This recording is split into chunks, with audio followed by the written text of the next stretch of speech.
बिहार में 5 विधान परिषद सीटों के लिए जो चुनाव हुआ है, उसके जो परिणाम आए हैं, उससे आप कह सकते हैं कि सभी पार्टियां खुश हो सकती हैं। आप ये भी कह सकते हैं कि सभी पार्टी के लिए सोचने का वक्त है और इन सब के इतर जो विधान परिषद की 5 सीटों के लिए परिणाम आए हैं, उसका बिहार की राजनीति पर क्या असर पड़ने वाला है, आज इसी पर बातचीत करूंगा। नमस्कार, आप देख रहे हैं न्यूज बाइस्कोप और मैं हूं राकेश रंजन। बिहार विधान परिषद की 5 सीटों के लिए चुनाव हुए, उसके परिणाम आ गए हैं और जो परिणाम आए हैं इन 5 सीटों के लिए, उसमें से 2 महागठबंधन को मिले हैं तो 2 सीट बीजेपी को मिले हैं और 1 सीट जो है पीके समर्थित आफाक अहमद ने जीत दर्ज कर सबको चौंका दिया है।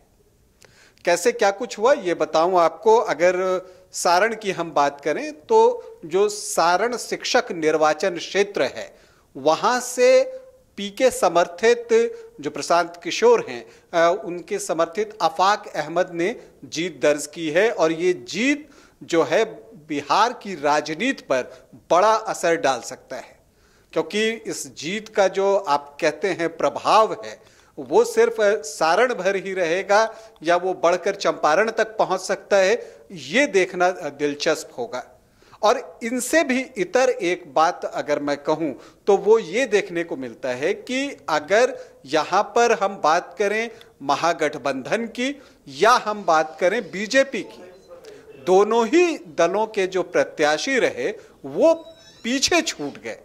मतलब ऐसा नहीं था कि आफाक अहमद को इन दोनों में से किसी का समर्थन प्राप्त था, तो ऐसे में दोनों ही दल हारे हैं। और अब प्रशांत किशोर इस बात को बहुत जोर शोर से कह रहे हैं और कह भी सकते हैं कि देखिए, इसमें जो बीजेपी वाले हैं वो कहते हैं कि हमारे वोट कट गए, तो महागठबंधन वाले कह सकते हैं कि हमारे वोट कट गए, लेकिन दरअसल ये आफाक अहमद के वोट हैं। तो क्या इसका क्या इम्पैक्ट पड़ सकता है? क्या जब जन सुराज यात्रा प्रशांत किशोर की संपन्न होती है, क्या इस जीत से उत्साहित होकर वो एक राजनीतिक पार्टी की घोषणा कर देंगे?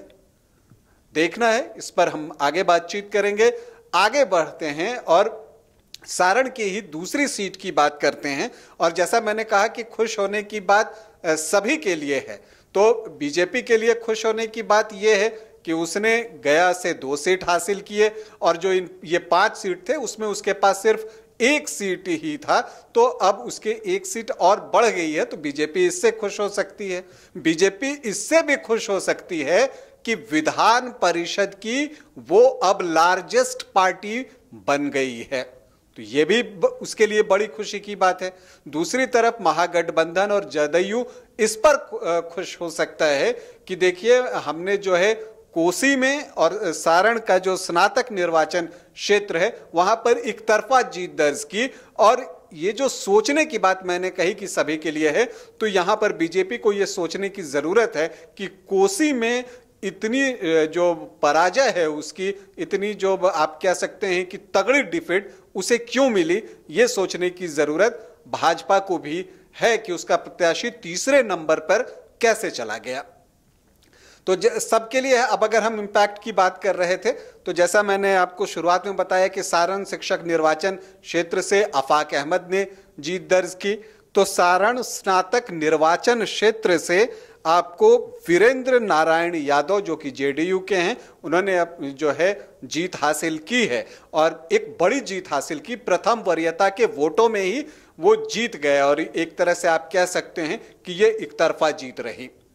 गया में जो अवधेश नारायण सिंह थे, वहां पर मुकाबला जो है वो करीबी था और उनके जो खिलाफ कैंडिडेट थे वो भी तगड़े कैंडिडेट थे। और अगर हम बात करें तो वहां राजद के पुनीत कुमार सिंह थे, तो एक कड़ी टक्कर थी दोनों के बीच में, लेकिन अवधेश नारायण सिंह ने जीत आखिरकार हासिल की और अपनी सीट जो है वो बचा ली। और न सिर्फ अपनी सीट वहां तो बीजेपी ने बचाई, इसके अलावा गया शिक्षक क्षेत्र में जीवन कुमार ने संजीव श्याम सिंह को पराजित करके ये सीट जो है जेडीयू से छीन ली। तो ये एक बड़ी बात है और अब ये गठबंधन के लिए भी सोचने की जरूरत है कि जब दोनों दल साथ में आए तो कैसे वहां पर उनके प्रत्याशी जो है वो हार रहे हैं, या खास करके सारण शिक्षक निर्वाचन क्षेत्र में जहां पर कि आफाक अहमद ने जीत दर्ज की है। और ये जीत, जैसा मैंने कहा ना, कि बहुत महत्वपूर्ण इसलिए भी है क्योंकि उन्होंने जिन्हें हराया है आनंद पुष्कर को, वो केदारनाथ पांडे के पुत्र हैं जो कि कई बार जो है इस सीट पर जीत हासिल कर चुके थे। तो इतने सारे दलों का समर्थन प्राप्त होते हुए वहां पर महागठबंधन क्यों हार रहा है, यह महागठबंधन के लिए भी सोचने का विषय है, चिंता की बात है। तो ये सारी चीजें जो है, इसका इम्पैक्ट आप देख सकते हैं। विधान परिषद चुनाव की अगर हम बात करें तो जो मुझे असर दिख रहा है, एक तो ये है कि जो प्रशांत किशोर हैं वो अपनी राजनीतिक पार्टी की घोषणा कर सकते हैं। इस जीत से निश्चित तौर पर वो उत्साहित होंगे। इसके अलावा भारतीय जनता पार्टी जो है वो अब विधान परिषद की लार्जेस्ट पार्टी बन गई है।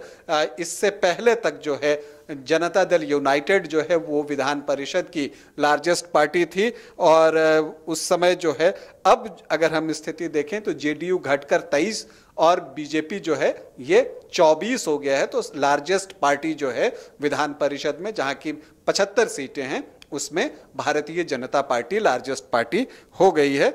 8 मई को ये औपचारिक तौर पर हो भी जाएगा। तो यही बातें थी जो विधान परिषद का चुनाव हुआ, उसके परिणाम आए और उसका बिहार की राजनीति पर क्या असर पड़ सकता है। अभी के लिए इतना ही, इजाजत दें, नमस्कार।